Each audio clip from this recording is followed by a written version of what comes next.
Final practice in Monaco, one final hour of track time before that all-important qualifying session on a circuit where pole position is everything. But with everyone expecting another Ferrari 1-2, Mercedes managed to put an Antonelli-shaped spanner in the works.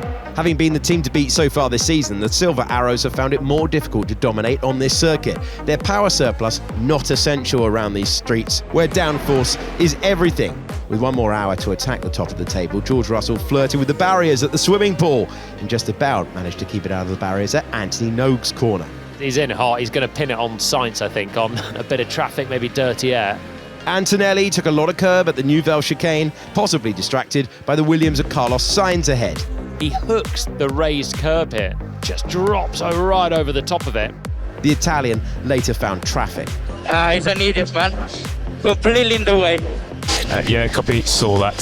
But when the current Drivers' Championship leader did find a clear track and put pedal to the metal, he was the quickest driver of the weekend so far, with a time of 1 minute 12.720. Russell, by contrast, could only manage P4. The Ferraris, who dominated both practice sessions on Friday, went out early in FP3, but even with relatively few others on track, Charles Leclerc still found traffic. Valtteri Bottas nursing a problem. There's a lot of smoke on the front brake.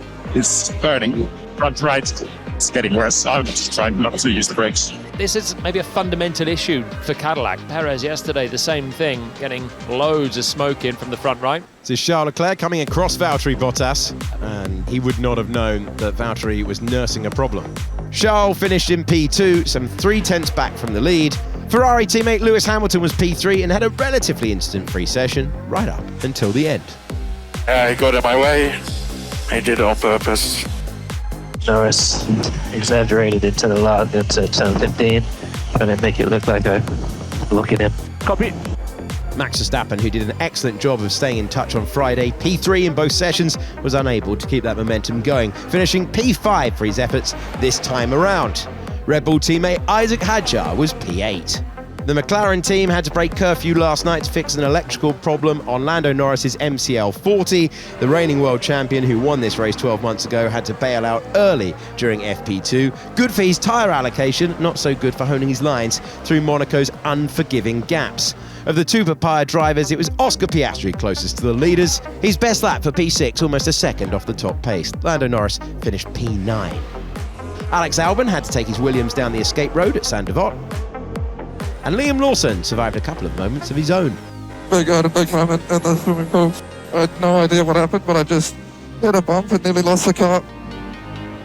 That was close. And I'll tell you what, Liam Lawson's playing with fire, isn't he? Had the moment in the first part of the swimming pool, another big one on the second part, both on the curbs. He's probably feeling invincible right now.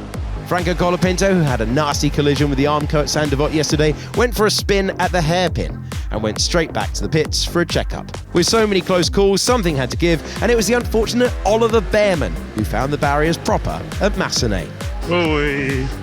As Behrman turns in, he just gets that right rear onto the dirt, which is going to rotate the car straight in. You don't get the grip, you slide, and as soon as that happens, just even for a moment in Massenet, you get off the line, you plunge into the wall. Sorry, guys. It's the bottom. Are you okay? Yeah. Oh my god, guys. I'm so sorry. Totally lost it on the bump. I'm so sorry. It's okay, we'll get it fixed for quali, alright? As long as you're okay. Audi had an impressive Friday. Nico Hülkenberg and Gabriel Bortoleto comfortably in the top 10 in both sessions. And again, they looked in fine fettle in the heart of the midfield. The Brazilian with the bragging rights this time out. So it finished Antonelli top from Leclerc and Hamilton, then came Russell, Verstappen, Piastri, Bortoleto, Hadjar, Norris and Hülkenberg. P11 for Esteban Ocon, and he was ahead of Sainz, Gasly, Behrman, Lawson, Albon, Lindblad, Perez, Colapinto, Bottas, Alonso and Stroll.